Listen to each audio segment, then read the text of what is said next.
సంస్కృతి సంప్రదాయాల్లో శ్రావణ మాసానికి ప్రత్యేక ప్రాముఖ్యత ఉంది. అందుకే ఈ మాసాన్ని పూజల మాసం లేదా శుభాల మాసం లేదా పండుగల మాసం అని పిలుస్తుంటారు. ఈ నెలలో ఆ రోజు ఈ రోజు అని కాకుండా అన్ని రోజులు శుభకరమే. ఈ మాసంలో ప్రతి ఇంట్లో పూజలు జరుగుతూ ఉంటాయి. ఆలయాలు భక్తులతో కిక్కిసలాడిపోతూ ఉంటాయి.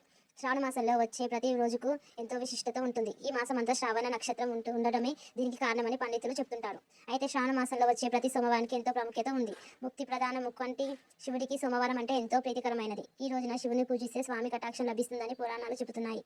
లింగ స్వరూపుడైన ఆ శివదేవుడిని అభిషేకాలు అర్చనలతో ప్రార్థిస్తే శుభాలు కలిగి పాపాలు తొలగిపోతాయని భక్తుల నమ్మకం. శ్రావణ మాసంలో శివపార్వతుల అనుగ్రహం భక్తులకు లభిస్తుంది. భక్తులు తాము చేసిన తప్పులను మన్నించమని మనస్ఫూర్తిగా శివయ్యను ప్రార్థించినట్లయితే జీవితాంతం ఎదురయ్యే కష్టాల నుంచి బయటపడతారని పురాణాలు చెబుతున్నాయి. సూర్యోదయానికి ముందే నిద్రలేచి స్నానం ఆచరించి శివాలయాలను దర్శించుకోవాలి.